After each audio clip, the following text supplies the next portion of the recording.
On doit être constant dans nos relations avec Dieu.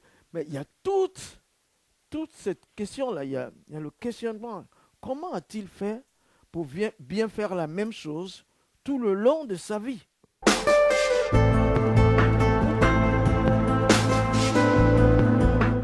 Dieu achève avant de commencer. Il t'avait inscrit là-bas avant que tu ne dises Jésus est mon Seigneur. Et il l'avait déjà fait. Maintenant, la marche. Bon, donc, de la part de mon épouse Maïmouna, la plus belle de toutes les femmes, je vous salue ce matin encore. Bienvenue à moi dans mon église de Yvetot et Lim. Jésus-Christ est toujours sur le trône. Il règne infiniment. Bon, de quoi vais-je parler ce matin? Je vais parler de la constance. La constance, je ne sais pas si grammaticalement je peux expliquer. Souvent, mon français, il est plus spirituel que le grammaire. La constance, je parle d'un kit qui contient la fidélité, l'endurance et l'œuvre achevée. Quand nous avons quelque chose à faire, nous l'achevons. Et quand nous avons quelque chose à faire, nous nous attachons à la vision de Dieu et à la valeur de Dieu pour achever la tâche. Et quand nous avons quelque chose à faire, quand Dieu nous impose quelque chose, quand nous savons ce pourquoi il nous a fait venir sur la terre, nous le faisons depuis le jour où nous avons accepté le Seigneur Jésus jusqu'à la dernière seconde de nos vies. La constance dans la relation avec Dieu, ça contient la fidélité, ça contient la résistance au monde, ça contient l'amour de Dieu, ça contient la puissance de Dieu, son autorité et toutes les promesses accomplies. Donc je parle ce matin de la constance. Mais dans ce sens-là que j'ai un exemple. Pour nous ici, je vais faire quelques minutes, mais cette matière, je l'ai enseignée pendant 14 dimanches à l'église. Donc notre premier texte sera 1 Samuel, le chapitre 7, les deux versets 15 et 17. 1 Samuel, chapitre 7, versets 15 et 17. Voilà. 1 Samuel, chapitre 7, versets 15 et 17. Samuel fut juge en Israël pendant toute sa vie. Il allait chaque année faire le tour de Bethel, Gilgal, de Mispa, et il jugeait Israël dans tous ces lieux. Puis, il revenait à Rama, où était sa maison, et là, il jugeait Israël. Il y bâtit un autel à l'Éternel. Je vous remercie, et je remercie aussi mon frère, ami Gilles. Et vraiment, c'était... bon, on s'aime de l'amour du Seigneur. Parce que maintenant, quand tu dis tu aimes ton frère, il faut bien dire ça. Il faut qu'on sache de quoi il s'agit. Mais c'était l'amour du ciel, hein? Voilà. Tout comme pour son église, qui est la mienne aussi. Nous t'attendons en janvier à Bingerville, à la bonne voie. Bon. Regardez avec moi le verset 15 du 7e chapitre de 1 Samuel. Samuel fut juge en Israël. Et c'est pas petit déjà. Et comment? Pendant toute sa vie. J'ai été frappé par ce verset pendant 2 mois. J'étais dessus, en train de chercher à comprendre comment un homme peut faire une mission qui lui a été assignée par son propriétaire toute sa vie durant. Il a été juge toute sa vie durant. Et on est dans un temps d'apostasie en Israël, où les gens se détournaient de Dieu. Et là, Samuel a été juge toute sa vie. Il y avait un besoin qu'Israël soit jugé. Et Samuel, Dieu a permis qu'il soit le juge toute sa vie. Toute sa vie, il a jugé Israël. Toute sa vie, il a fait la même chose. Toute sa vie, il a bien fait la même chose. Il a jugé comme Dieu aurait jugé. Toute sa vie, il a été juge. Hey, je ne sais pas pour ici en Europe, mais en Côte d'Ivoire, si on demande à un juge après, tu as été juste après, même après 30 ans, même après 2 semaines, il y aura problème. Il y aura problème. C'est-à-dire, toute sa vie, il a dit ce qu'on appelle le droit.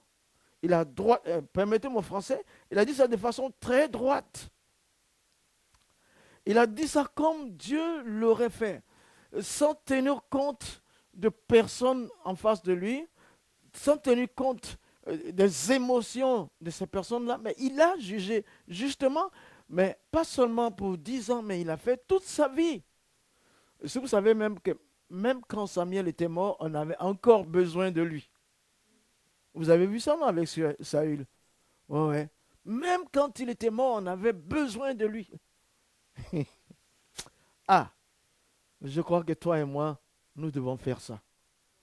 On doit être constant dans nos relations avec Dieu. Mais il y a toute cette question-là, il y a le questionnement. Comment a-t-il fait pour bien faire la même chose tout le long de sa vie? C'est ça. Aujourd'hui, ça fait que 39 ans que j'ai quitté la mosquée pour l'église, que Jésus m'a enlevé de la mosquée pour me mettre dans l'église. Ça fait 39e année. Mais je ne peux pas dire que ce pourquoi il m'a envoyé, il m'a appelé, je l'ai jusqu'ici fait comme lui, il voulait. Mais c'est possible, on peut faire toute sa vie ce que Dieu dit de faire. Avec la grâce de Dieu, c'est possible. Avec la grâce de Dieu, c'est possible. Samuel l'a fait. Et puis, moi, il faut retenir ça, que c'est toute la vie qu'il a fait la bonne chose. Toute la vie, il a dit le bon verdict. Toute la vie, il a procuré le bon jugement, vrai comme le ciel l'aurait fait, comme Dieu sur son trône l'aurait fait, comme celui qui l'a appelé l'aurait fait. Il a jugé justement toute sa vie. Ah, Seigneur. Quel homme! Mais il était pourtant comme nous tous. Et en plus, il n'avait pas le Saint-Esprit comme nous l'avions aujourd'hui. Juste l'obéissance. Mais il y a plus que Samuel, il y a Jésus ici. Donc nous pourrons faire ça. Jésus est là, on peut. Par son esprit. Mais il ne faut pas oublier qu'il y a un homme qui a fait ça. Un homme qui a fait ça toute sa vie durant. Et ça, on pourrait continuer dans vos méditations à la maison. Pourquoi? Il faut faire avec madame. Mais comment a-t-il fait? Ah, chère Marie, comment? On a un temps devant la parole de Dieu, mais explique-moi comment, à quel niveau je suis professionnel, je fais ce travail, je suis père de famille, je suis mère de famille, je suis directeur d'entreprise, je suis employé, je suis chrétien, mais à mon service, je fais le travail comme le ciel me dit de faire, au niveau de ma famille, au niveau de mes enfants, au niveau de l'église, au niveau de toute personne. Il faut qu'on y arrive. C'est pour les hommes, ça. C'est pour nous. Dieu est sur son trône à cause de nous. Jésus est assis à la droite du Père. Il intercède pour nous à cause de ça. Mais c'est à cause de ça aussi qu'il nous a mis son esprit en nous pour qu'il soit plus proche de nous afin que nous puissions faire les choses que nous ne pouvions pas faire. Oui, normalement. Et il allait, dans le verset 16, il me dit, il allait chaque année faire le tour de Bethel. Ouais, il y a Bethel, il y a Gilgal, il y a Mishpat. Il jugeait tout Israël. Mais dans chaque ville a son caractère. Les Parisiens ne sont pas comme les Yves-Toi, c'est ça, hein? Yves-Totais. Les Parisiens ne sont pas comme ça. Et ici, ce n'est pas comme les Marseillais. Donc chaque ville a son caractère. qui influence les habitants du lieu. Donc, arrivé là, il n'a pas la même façon, mais il juge comme dans le contexte et selon la volonté de Dieu. La même ordonnance ne marche pas avec tout le monde. J'étais à l'hôpital avec mon épouse juste avant de venir, le jeudi matin. Le médecin, il n'y a pas de effet secondaire sur la prescription qu'il avait faite. Il demande à mon épouse. Elle dit juste le sommeil. Mais tout ce que les hommes font, il y a c'est contrebalancé. Ah, mais il a donné un jugement selon les villes, selon les localités. Il a jugé les gens. Et il a jugé le tout Israël selon comme Dieu voit Israël, l'a jugé Israël de cette manière. Comme Dieu voit la France, c'est pourquoi Dieu, même par Paul, il dit, ceux qui sont élevés en dignité, il faut prier pour eux. Parce qu'ils ont plus de tentations. Hein? Et puis même jusqu'à quand il va à Ramathaim, chez lui, à sa maison, là encore il jugeait Israël. Il faisait que ça, Gilles. C'est un juge.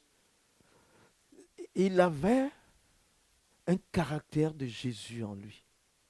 Tous ceux qui ont reçu leur mission, tous les hommes de Dieu de la Bible, ils portent dans leur réussite, dans leur efficacité, dans le canal par lequel ils sont devenus des modèles, un caractère de Jésus leur est transmis. Mais à plus forte raison, moi et toi aujourd'hui, nous avons la totalité de Jésus à nous. Par rapport à l'esprit, à la maison, il jugeait et il avait bâti un hôtel pour être constamment en célébration avec Dieu. Aujourd'hui, cet hôtel, il est encore en moi et en vous. Ah, il y a plus que Samuel ici. Et puis si tu prends toute sa vie, on va commencer, je ne sais pas à quel âge, je n'ai pas vu ça, je n'ai pas cherché à voir, mais je vais chercher. On va commencer tout petit jusqu'à l'âge où il a blanchi les cheveux comme moi, peut-être même plus que moi. Hier à la gare de Genève, quelqu'un me disait, un serviteur de Dieu, mais dit, on ne s'était pas vu il y a 15 ans. Il dit, mais maintenant il y a une couronne sur ta tête. Je dis, mais tu as bien dit, parce que je suis le fils du roi des rois, je suis un prince. Il faut que je porte la couronne déjà. Mais c'est la vérité, notre identité, et ce n'est pas un orgueil de l'afficher dans les attitudes et dans le comportement. On doit voir que tu viens du ciel. On doit voir que tu es né du sang de Jésus, comme disait le serviteur de Dieu, mon frère tout à l'heure. Ça doit être visible, sans même ouvrir la bouche. De la manière dont tu t'habilles, de la manière dont tu regardes, dont tu parles, ça doit être visible. Ne suis-je pas ce matin princièrement vêtu? Mais oui, c'est vrai. C'est pour la célébration du roi des rois. Oui, c'est vrai. Il faut respecter cette personne qui nous a écrit dans le livre de vie et nous a protégés pour nous donner une vie éternelle. Parce qu'on ne meurt pas en fait, on s'endort d'après ce que tu as dit une fois et puis c'est l'anciennement après. Oui, ça c'est quelque chose qu'on vit. Samuel, il a jugé comme ça. Bon, maintenant, pourquoi et comment il a fait? On va essayer d'aller là un peu, je vais sortir quelques éléments. D'abord, je pense que Samuel a appris à se juger lui-même. Ça commence par soi-même. Il a appris à se juger lui-même. Savoir que je suis limité et je dois toujours m'accrocher à celui qui m'a donné la mission. Il se juge lui-même, il connaît ses forces, il connaît ses faiblesses, et puis il connaît ses capacités, il sait ce que Dieu a mis en lui, il sait ce qu'il n'a pas, il sait ce qu'il doit confier à autre personne. Samuel a appris, selon moi, à se juger lui-même d'abord et à prendre des dispositions pour pouvoir juger selon Dieu. Il faut être sur le canal du Saint-Esprit. Pour nous aujourd'hui. C'est la première des choses à laquelle j'ai pensé. Mais aussi, la deuxième que je peux dire, la mère de Samuel, Anne. Samuel a été commandé dans la prière. Oui, sa maman a beaucoup prié pour cet enfant qui est venu un peu tardivement. Quand tu fais ton projet et tu as du mal à le réaliser, ne te décourage pas.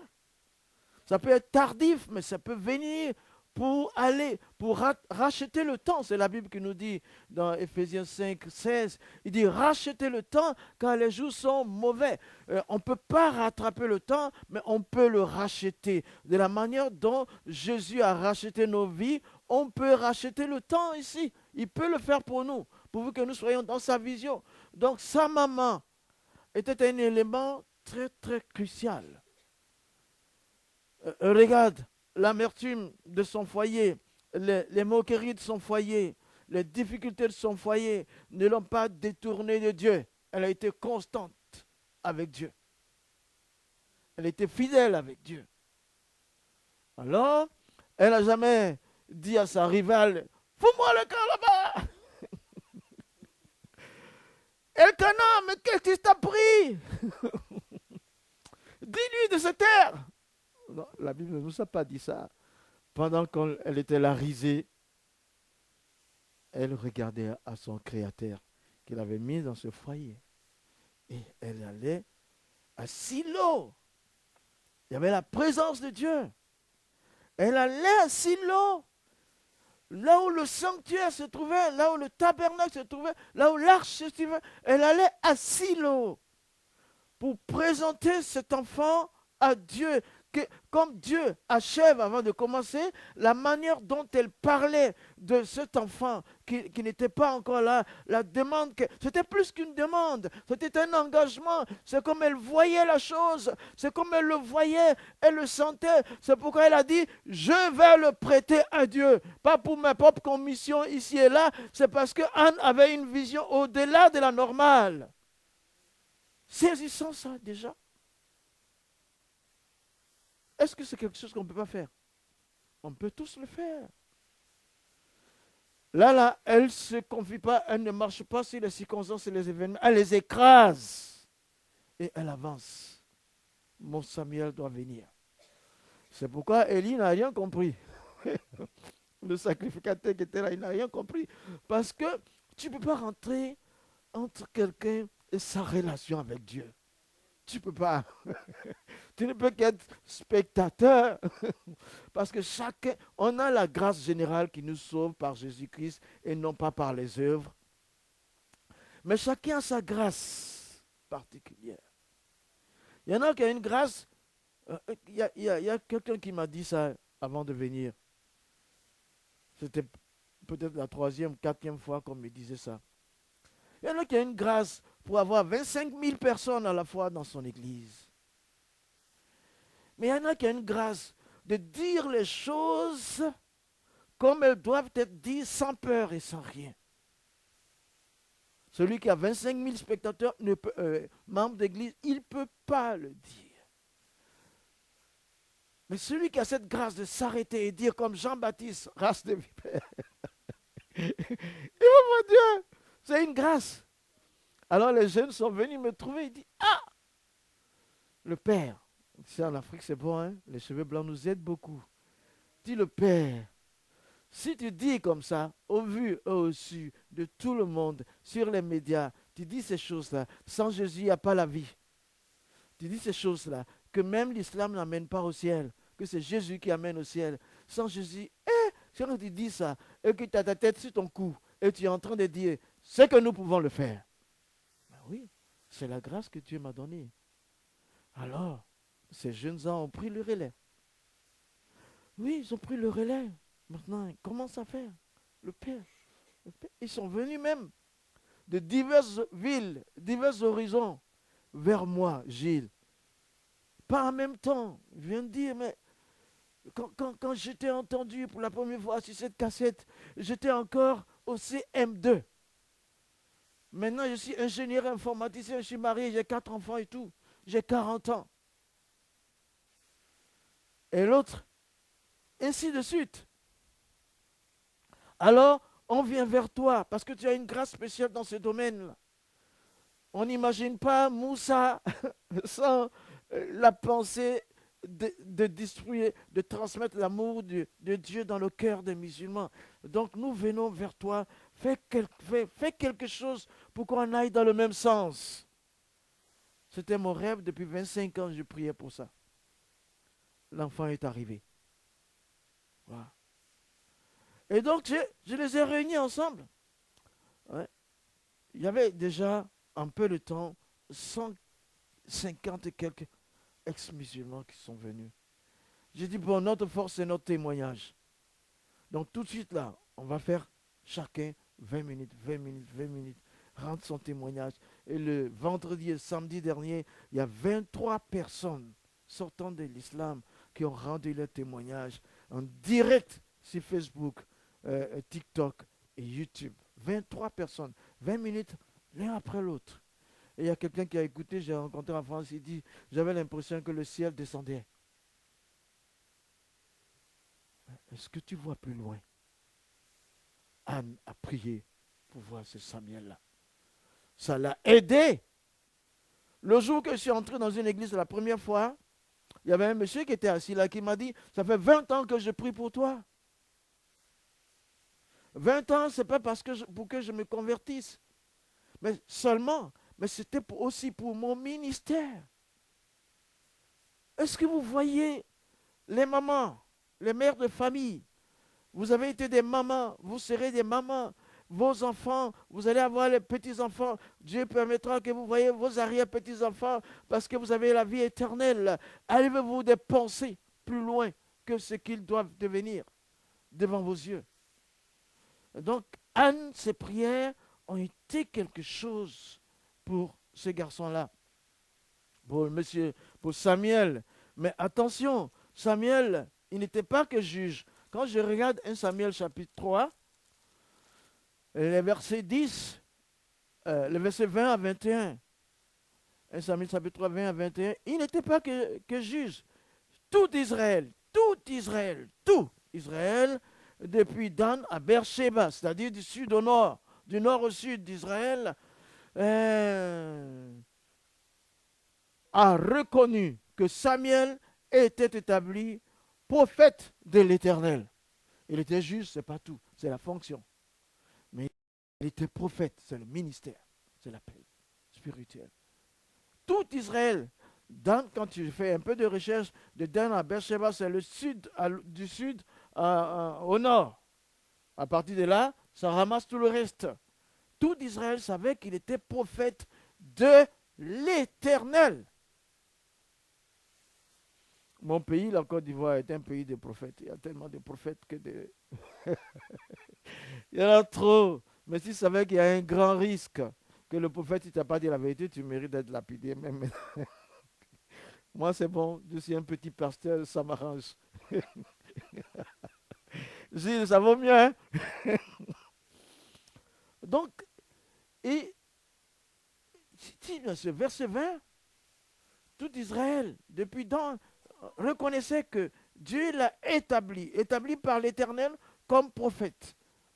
Et juge aussi établi par Dieu comme juge, établi par l'Éternel comme prophète. Hein? Et puis l'Éternel continuait d'apparaître à Silo.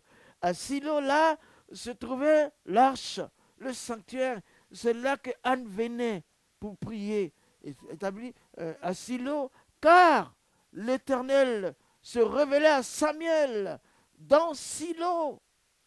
Au moment de l'apostasie, l'Éternel se révélait à Samuel dans Silo. La relation était bonne avec Dieu. Elle était forte avec Dieu. Et quand tu vas lire plus tard, il dit, par la parole de l'Éternel, c'est-à-dire Dieu se révélait. Il est écrit,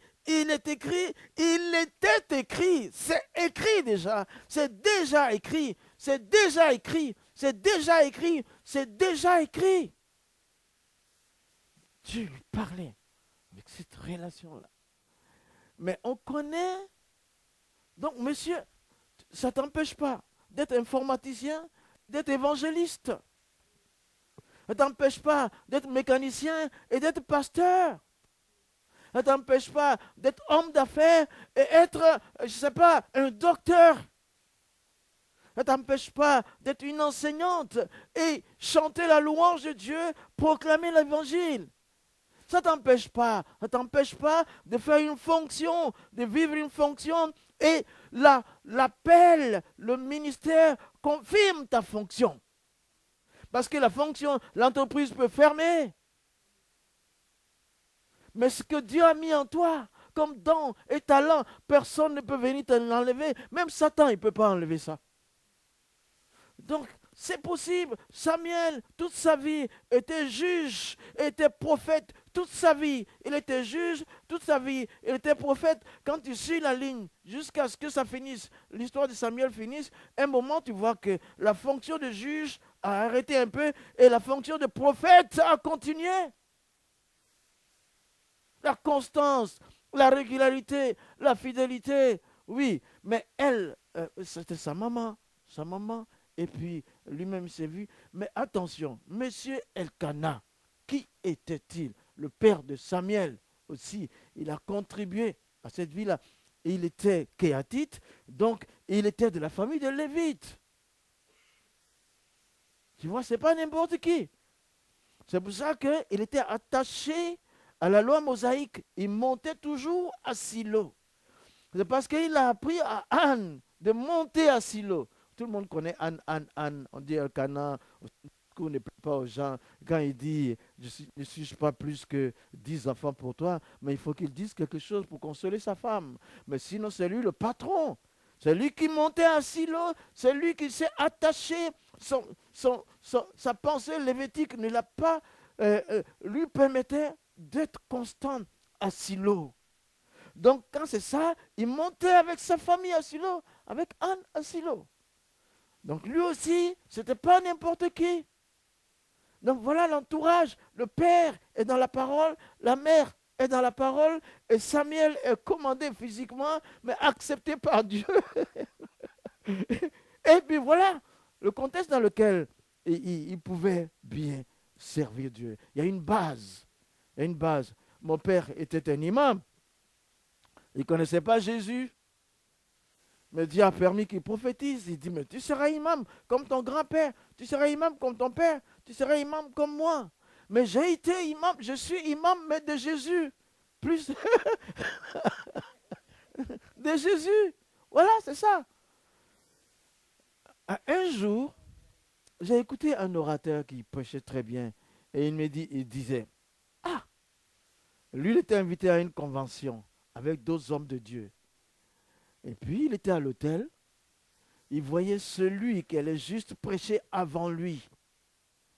Il y avait un de ses collègues qui était là, à la réception de l'hôtel, en train de regarder la télévision.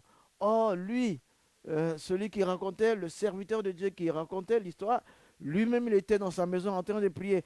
Rachaka pata pata, Seigneur, il faut que les malades soient guéris, il faut que les aveugles voient, les boiteux marchent, il faut que les gens se convertissent. Il jeûnait, il priait, il jeûnait, il priait. Mais il regarde à la fenêtre, il voit son ami, son collègue, en train de regarder la télé, et puis il le regarde en train de se baigner dans la piscine. Il dit, mais cet homme-là, mais qu'est-ce qu'il fait? Il y a une convention, et puis il est en train de se baigner dans la piscine. Et puis il regarde la télé, il mange des biscuits, tout ça. Moi, je suis en train de jeûner. C'est tellement que son message ne va pas aller loin. Tu vois, il a fait son jugement. Le jour est arrivé. Et celui qui se baignait, tout ça, lui, il parlait le premier. Il a dit un message simple. Mais à un moment donné, quelqu'un dans la chaise, là, il dit, toi, lève-toi. le, le paralytique se lève. Il est guéri. Oui. Il dit, donnez-vous, Seigneur, les gens courent pour venir. Mais alors le gars, il me dit donc, avec toutes les balades, tout ce qu'il faisait là, regarde le miracle. Tout était miracle après. Hein? Alors il s'est interrogé, il dit, Seigneur, mais comment ça se fait que lui, fainéantisé, apparemment, il mange là, il mange des raisins, et moi aussi en train de gêner. Il est malade. Ça dit, il ne fait pas d'effort. Il dit, quoi? Vous avez un cancer? Allez. Vous avez ceci? Allez. Allez. Les gens guérissaient comme ça.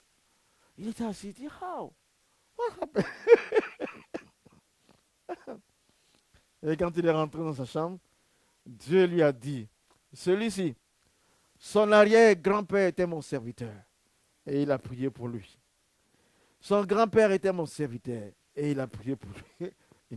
Et son père était mon serviteur. Et il a prié pour lui. Et donc, il y a de l'avance. Mais toi, laisse-moi voir ton père. Je vais te montrer. Dieu lui montre son père, son arrière-grand-père à lui, qui était un gros féticheur. Là. Il adorait des bois, des arbres et tout.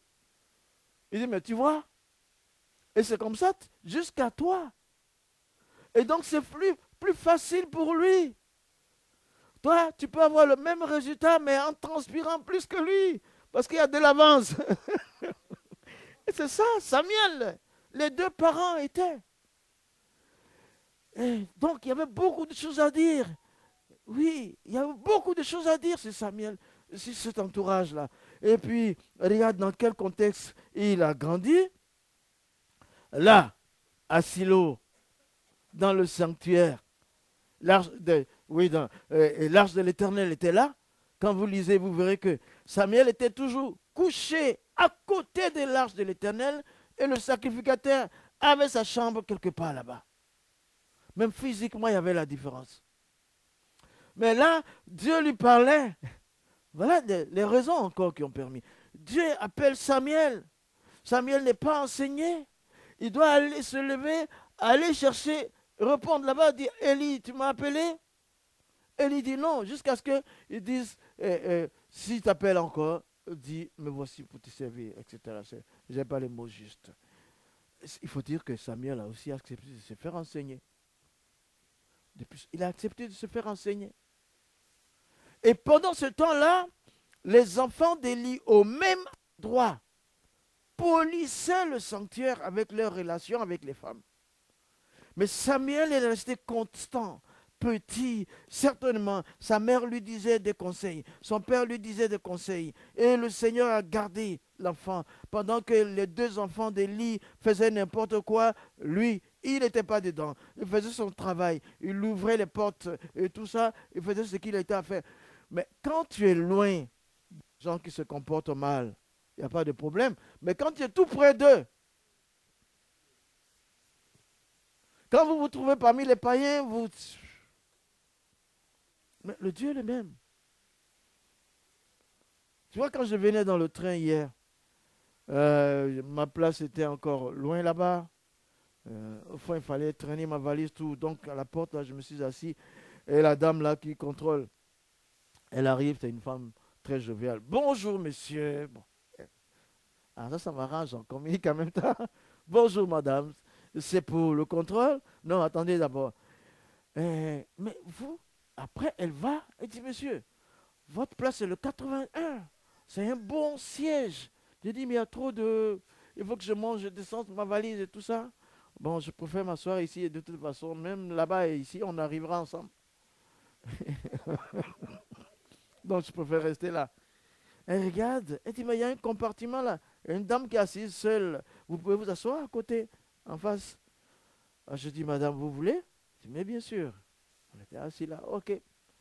Après, et quand il regardait les billets, elle regardait les billets, mais il vient de Genève. Il a certainement du chocolat avec lui. Et disant à la dame qui était là. Et j'avais 2 morceaux de chocolat, je lui ai proposé. Je dis, non, mais ça va, en otage et tout. Et puis, vous venez de Genève, vous allez où? À Yvetot? Je dis, oui, Yvetot. Je quitte dimanche. Mais comment? Vous faites cette distance pour voir votre ami est parti dimanche seulement, mais restez plus longtemps. Je dis, il y a beaucoup à faire. Après, je dois aller. Mais vous faites qui alors? Vous faites quoi? Qu'est-ce qui vous fait courir? Quel âge vous avez? J'ai dit, je suis en ma 73e année. En avril prochain, ça fait 73. Elle dit, ah bon? Et mais vous allez comme ça? J'ai dit, mais vous aimez ce que vous faites? J'ai dit, j'aime ce que je fais. J'aime mon travail. C'est un travail de communication. Je parle avec vous. Ça m'arrange et tout, et tout, et tout. Et ah bon?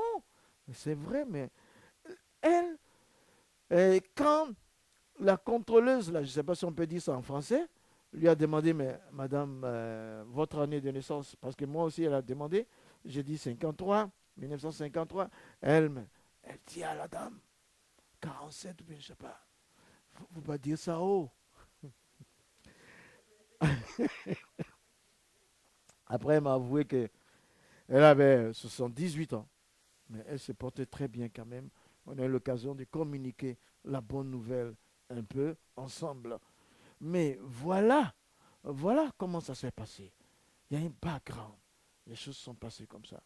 Oui, Samuel, il était 2 fois fonctionnaire et puis il était appelé au Seigneur. Mais il y a des fois, quand on a un poste de travail, on travaille bien, on n'a plus le temps de venir à l'église. Je ne sais pas, ça ne se fait pas ici, hein? C'est peut-être ceux d'à côté là. Des fois, il y a du boulot. Chez nous là-bas, papa, il faut prier, on prie. Tu as un travail. Mais après, on ne te voit plus là. On ne te voit plus à l'église. Oh non, je suis occupé. Le temps, ça reste.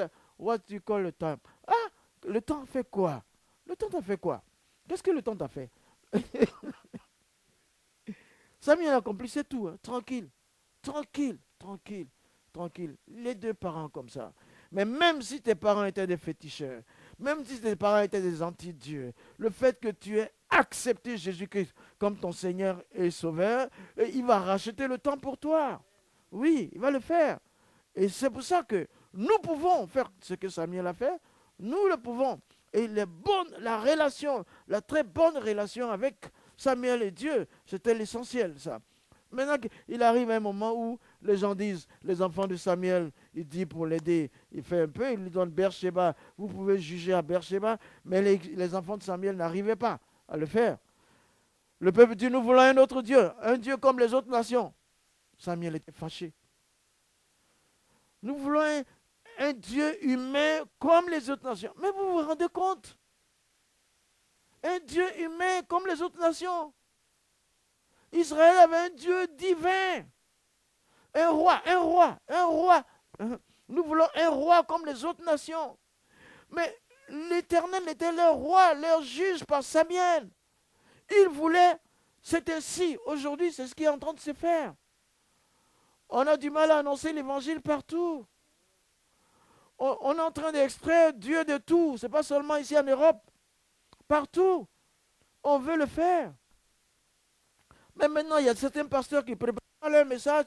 Ils disent, ChatGPT va le faire pour moi. Hein? ChatGPT va le faire pour toi. Machine va remplacer l'inspiration divine. Ah non, les amis. Les gens voulaient un roi humain. Samuel était fâché. Mais quand il allait trouver l'Éternel dit, donne-leur. Fais-leur. Tu vois? Ici encore, tu vas comprendre, Samuel, pour réussir la tâche, il a appris à coucher sa volonté sous celle du Père, même quand il n'est pas content, sous celle de Dieu.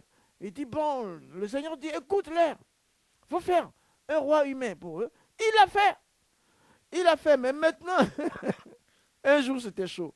Je vais terminer là. Un jour c'était chaud, hein? Roi humain. Ah, tu peux pas. 1 Samuel 7. Si on commence au verset 7, les Philistins apprirent que les enfants d'Israël s'étaient assemblés à Mispa, et les princes des Philistins montèrent contre Israël. À cette nouvelle, les enfants d'Israël eurent peur des Philistins. Voilà, vous avez enlevé le roi. Le roi Dieu, ils dirent à Samuel, ne cesse point de crier pour nous à l'Éternel. Notre Dieu afin qu'il nous sauve de la main des Philistins. Mais Samuel a quoi? Il n'a pas de bouclier, il n'a pas d'épée.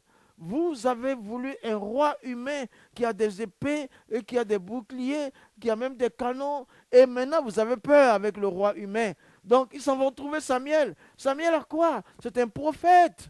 C'est un juge. C'est un prophète. C'est un homme de Dieu. Et pourquoi vous allez le trouver maintenant? Puisque vous avez voulu trouver un homme. C'est pour ça que... c'est ça, c'est tout ce qui se passe aujourd'hui. On a confiance à la politique, on a confiance aux intellectuels, on a confiance, ils remplacent Dieu. on a confiance aux scientifiques. Ils remplacent Dieu. C'est ça qui se fait maintenant là. Mais quand la guerre, quand il y a un problème, quand ils sont en guerre avec la réalité qui se pose à eux, ils ne peuvent pas. En guerre contre le cancer, ils ne peuvent pas. En guerre contre le Covid, ils ne peuvent pas. Et puis, oui, ils ne peuvent pas, ils ne peuvent rien faire. Ils ne peuvent rien faire. Il dit oui, ils s'en vont trouver Samuel. Mais il faut qu'on descende, que les gens, les grands hommes qui gouvernent ce monde à leur manière, il faut qu'ils descendent vers l'Église. Il faut ça. C'est ce que disait notre pasteur tout à l'heure. Ils s'en vont trouver Samuel. Il dit, Samuel, ne cesse pas de crier à l'Éternel. What? L'Éternel n'est plus votre Dieu. Les laboratoires sont vos dieux. Les canons sont vos dieux. Les missiles sont vos dieux. La barbarie, la tuerie. 1000 personnes, une ville peut exploser à la minute. C'est votre Dieu, ça, maintenant. Samuel prit un agneau de lait, le offrit tout entier en holocauste à l'Éternel. Il cria à l'Éternel pour Israël, pour Israël, et l'Éternel l'exauça. C'est ça. Il faut que la différence se fasse. Quand tu cries vers l'Éternel, il exauce. L'Éternel l'a exaucé. Oui, il faut la différence. Et qu'est-ce qui s'est passé? Pendant que Samuel offrait l'Holocauste, les Philistins s'approchèrent pour attaquer Israël. L'Éternel fit retentir en ce jour son tonnerre. Et sur les Philistins, il les mis en déroute, c'est-à-dire il a réglé la situation de façon extraordinaire, pas humainement, pour dire que peu importe, même que les hommes cherchent un roi humain, moi Dieu, je les aime toujours, parce que j'ai mon serviteur qui est là. Et à un moment même, on disait, Samuel est là dans la ville. Il y a un homme de Dieu dans la ville. Tu vois ici, c'est à cela qu'il a dit dans le verset 12. Samuel prit une pierre qu'il plaça entre Mispa et Shen et l'appela au nom de Ebenezer en disant, jusqu'ici l'Éternel nous a secourus. La constance. À un moment donné même, il va dire, il va les convoquer, il va leur dire, est-ce que j'ai pris l'âne de quelqu'un? Est-ce que j'ai pris le bœuf de quelqu'un? Est-ce que j'ai pris les dessous de table de quelqu'un? Qu'ils me le disent. Tout le monde dira, tu n'as rien fait. Tu n'as rien fait. C'était la constance. C'est pourquoi Samuel a servi depuis sa jeunesse jusqu'à sa vieillesse. Il a jugé et il a prophétisé. Il a jugé et il a prophétisé. Il a jugé, il a prophétisé, il a travaillé et il a chanté. Il a été à la radio et il a chanté.